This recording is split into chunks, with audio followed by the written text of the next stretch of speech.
Hello everyone, welcome to all in your English lecture. Student, in the last lecture we have completed our lesson number 1.4 Pillars of Democracy.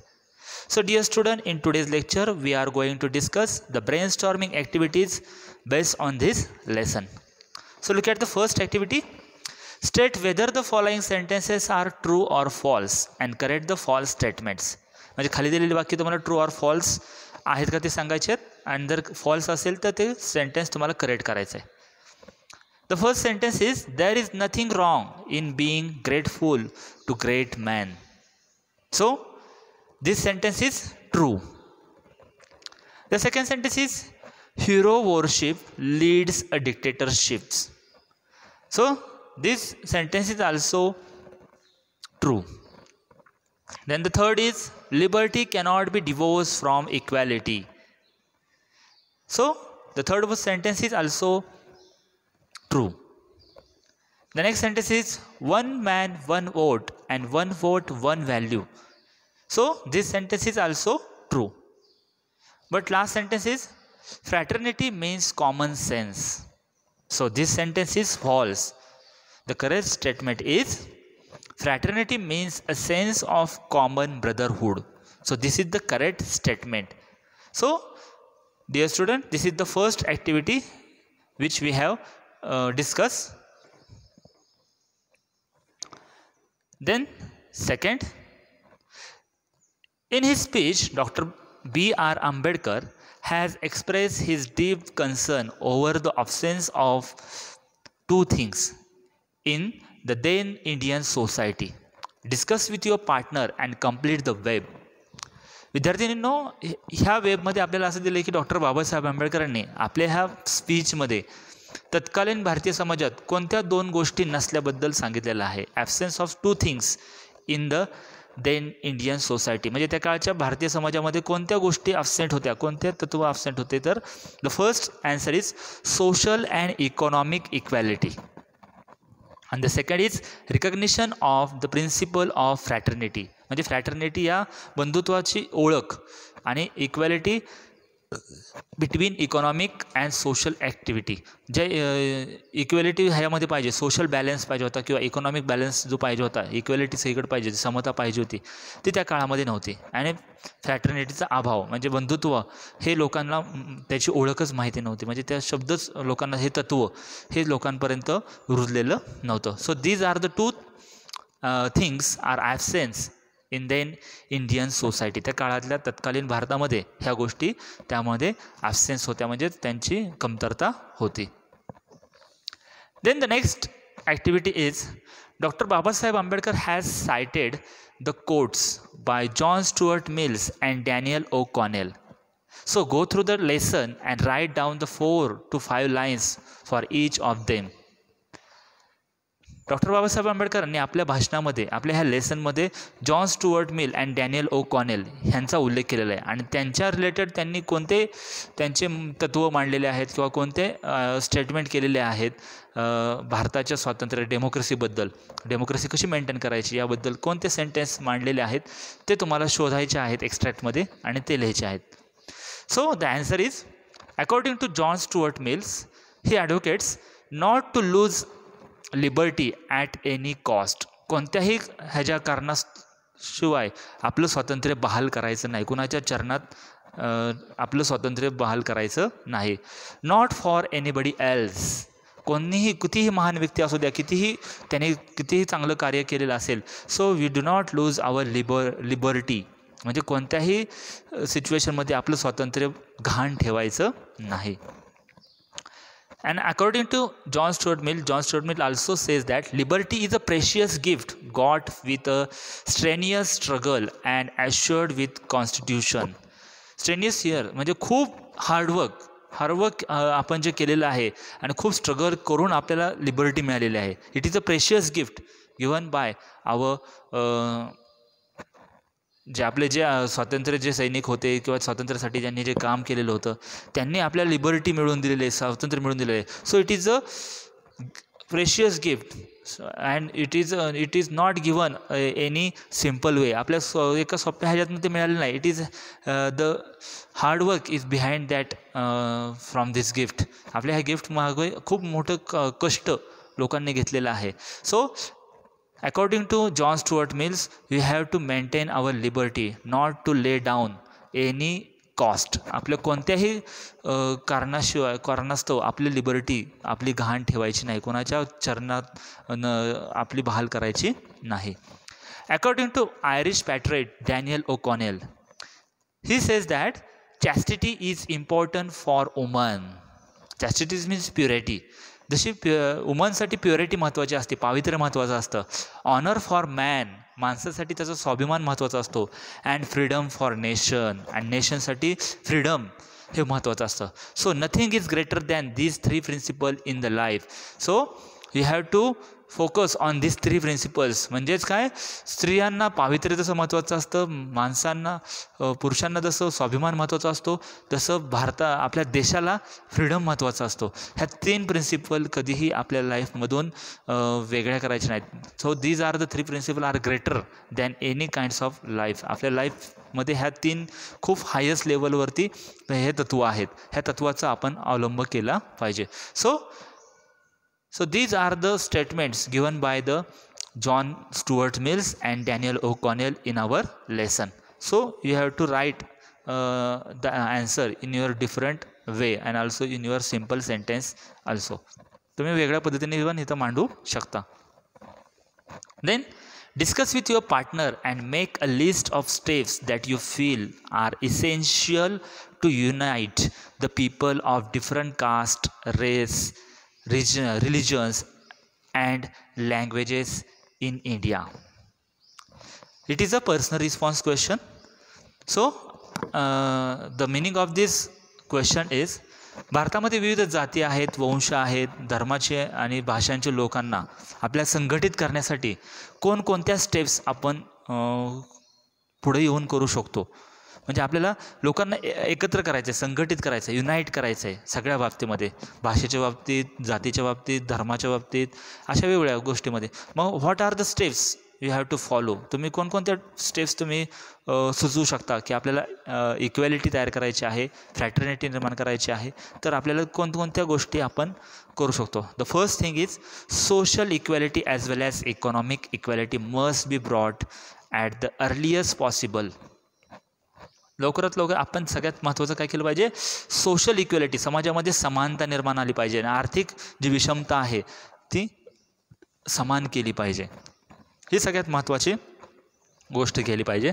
Secondly, liberty for all to learn, to speak and to earn. म्हणजे प्रत्येकाला शिक्षणाचे महत्त्व, बोलण्याचा अधिकार, शिक्षणाचा अधिकार, earning करण्याचा अधिकार म्हणजे कमवण्याचा किंवा कष्ट करण्याचा अधिकार किंवा पैसे कमवण्याचा अधिकार, हे सगळ्यांना दिलं पाहिजे. And one more step to unite people. अशा पद्धतीने आपण काय केलं पाहिजे, लिबर्टी, सगळ्यांना स्वातंत्र्य, जगण्याचं स्वातंत्र्य, बोलण्याचं स्वातंत्र्य, शिक्षणाचं स्वातंत्र्य, ह्या वेगवेगळ्या लिबर्टीज ज्या आहेत, फ्रीडम आहे, तो आपण सगळ्यांना मिळवून दिला पाहिजे. And the last, a sense of common brotherhood over the language, caste, creed, race, regions and religions. म्हणजे प्रत्येक गोष्टीमध्ये बंधुत्व निर्माण झालं पाहिजे.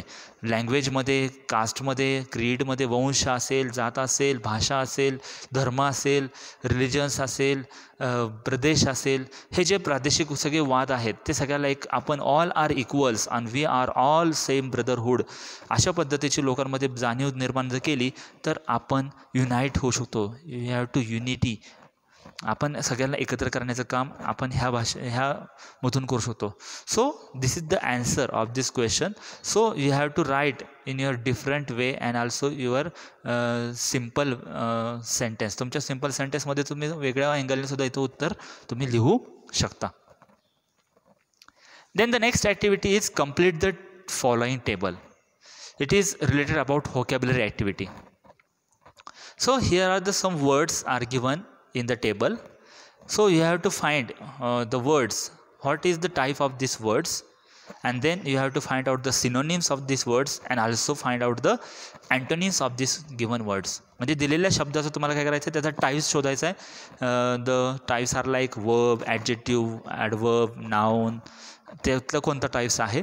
त्यानंतरनं त्याचे सिनोनिम्स, त्याचे सिमिलर वर्ड्स कोणते आहेत आणि अँटोनिम्स म्हणजे अपोजिट वर्ड्स कोणते आहेत ते आपल्याला शोधायचे आहेत. The first word is observe. Observe, do you know the meaning of the observe? It is a verb. The type of this verb is, the type of the word is verb. हे काय observe, it is a verb. The synonyms of observe is notice, discern, detect, mark. Observe means notice करणे किंवा observe करणे. Okay, सगळ्याला त्याचा meaning already माहितीच आहे. Okay, observe म्हणजे निरीक्षण करणे थोडक्यात. So, the synonyms of the observe is notice, discern, detect, mark. Marking करणे. Okay. Then the antonyms of the observe is ignore. Ignore करणे म्हणजे लक्ष न देणे. Overlook करणे, नुसतं जस्ट overlook करायचं आणि सोडून द्यायचं. That is antonyms of the verb of the word observe. The second is abandon. Abandon, it is a type of a verb. The type of the word is verb. Abandon हे काय आहे, तो verb आहे. The synonyms of the abandon is discarded, rejected. म्हणजेच काय, discarded तर already माहिती, reject म्हणजे लक्ष न देणे, रिजेक्ट करणे. ओके, डिस्कार्ड करणे म्हणजे रिजेक्ट करून आपण बाजूला ठेवणे, आपण त्याला that is called abandoned. So these are the meaning of the similar meaning of the abandoned. Okay, then the antonyms of the abandoned is adopted, स्वीकारणे. जसं आपण abandonedचा अर्थ काय म्हणतो, नाकारणे जसं म्हणतो, त्याचं antonyms काय होईल. the antonyms of the word abandon is adopted, maintain म्हणजे स्वीकार करणे, मेंटेन करणे काय. Okay, then the next word is grateful. Grateful, it is an adjective. And the synonyms of the grateful is thankful, indebted. Grateful, the meaning of the grateful, you know that the कृतज्ञता किंवा ऋणी राहणे आपण त्याला म्हणतो. And thankful, you know that the meaning of the word thankful.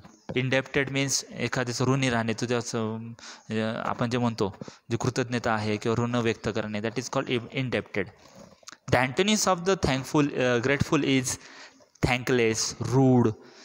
म्हणजे कृतज्ञतेच्या आपण जे महान कार्य म्हणतो, आपण महान व्यक्ती असतो एखाद्या, तसंच रूढ वागणे म्हणजे हे काय झालं, अँटोनिम्स कशाचं झालं, ग्रेटफुल या शब्दाचं झालं.